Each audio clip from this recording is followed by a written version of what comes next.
Dari beli kursi sampai tanam pohon kalatea. Hai, assalamualaikum sahabat Ega. Rumah bertumbuh seiring waktu. Buhaba uronyo. Yuk sama-sama ini temenin Ega untuk beli apa ayo. Ini Ega mau beli kursi untuk kita santai di samping rumah. Yeay! Teman-teman pernah nggak kalau beli barang tuh mikir dulu kan? Ini aja aku setahun mikirnya baru kebeli kursi ini. Alhamdulillah suasana sore ini itu hujan ya. Ini tepatnya pas di sore hari. Tapi itu ada mataharinya juga itu nggak tahu ya. Kalau nggak salah ini waktu meninggalnya salah satu ulama di Aceh teman-teman. Jadi cuaca yang dari terik tiba-tiba itu jadi hujan.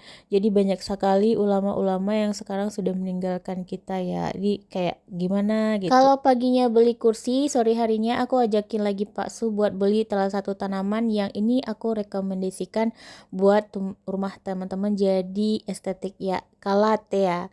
Jadi bunga kalatea ini memang terkesan estetik ya kalau kita tanam di dalam rumah.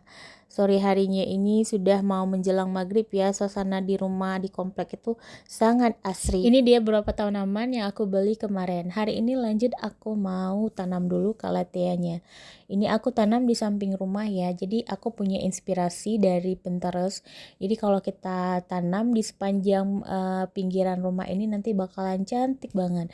Dan ini berproses ya rumah teman. Di rumah Kasa Ega itu masih berproses semuanya dari awal banget.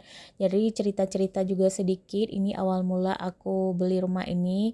Ini adalah impian 7 tahun lalu. Jadi ini aku baru tinggal di sini tepatnya 1 tahun, September 2023 dan ini September 2024.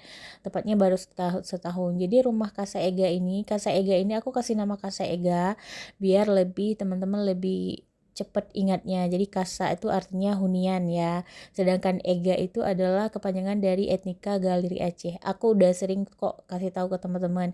Jadi kalian bisa manggil aku Ega, bisa manggil aku Nuzul juga. Tapi terserah teman-teman maunya gimana ya.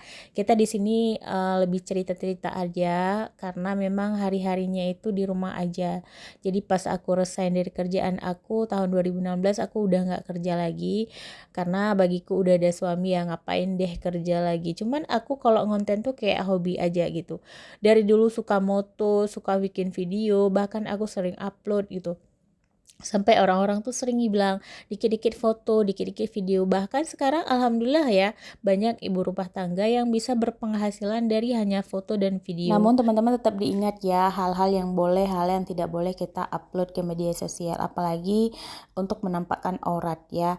Dan semoga kita berikhtiar lebih baik lagi biar bisa naik haji, umroh dan selain sebagainya dari hasil konten.